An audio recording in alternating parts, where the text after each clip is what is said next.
हर हर महादेव, जय श्री महाकाल। आज ऐसे कार्य के बारे में जानेंगे जिनको करके आप अपने देवी देवता की कृपा प्राप्त कर सकते हैं। जो भी आपने अपना पूजा का कक्ष बनाया हुआ है जहाँ पर आप बैठकर पूजा पाठ करते हैं, वहाँ पर आपको क्या कार्य करने चाहिए और क्या अनुभव होते हैं जिससे आपको पता लगेगा कि वहाँ पर आपके देवी देवताओं की, आपके इष्ट की शक्ति का निवास हो चुका है। सबसे पहले तो जब भी आप उनके नाम का कोई हवन करते हैं तो अच्छी से अच्छी सामग्री का उसमें प्रयोग किया करें। जैसे कि आप देसी घी खा रहे हैं और अपने भगवान के हवन में आप डालडा घी से हवन कर रहे हैं तो यह ठीक नहीं है। जब आप अच्छा खाना खा रहे हैं तो उनको भी वैसा ही प्रदान करें, क्योंकि जो हवन के माध्यम से जब हम कोई भी आहुति प्रदान करते हैं तो वह डायरेक्ट जो है देवी देवताओं को ही पहुंचती है।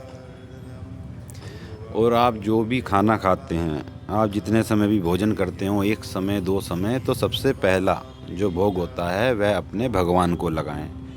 एक लोटा जल हमेशा वहाँ पूजा स्थान में अपने रखें और भोग लगाने के बाद ही आप उसके बाद स्वयं का जो भी भोजन है वह ग्रहण करें।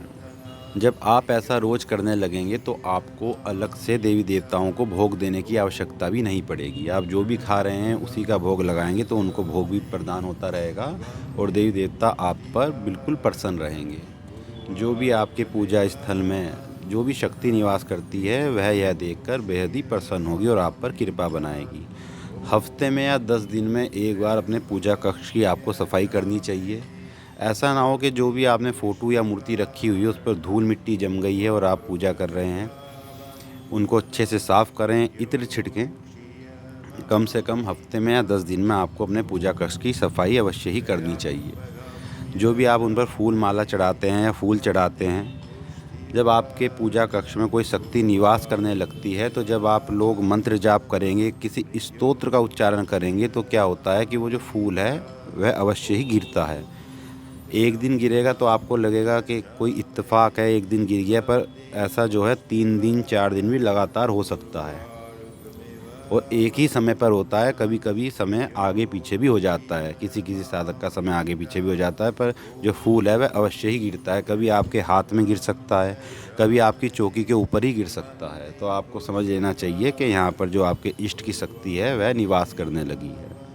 जब आप यह कार्य रोज़ करने लगेंगे तो आपको स्वप्न के माध्यम से जो भी आपकी इष्ट शक्ति है उनके दर्शन होंगे, जो भी उनकी सवारी है उनके दर्शन होंगे, जिससे आपको यह पता लग जाएगा कि आपका भोग प्रसाद आपकी जो देवता की शक्ति है उस तक पहुंच रहा है।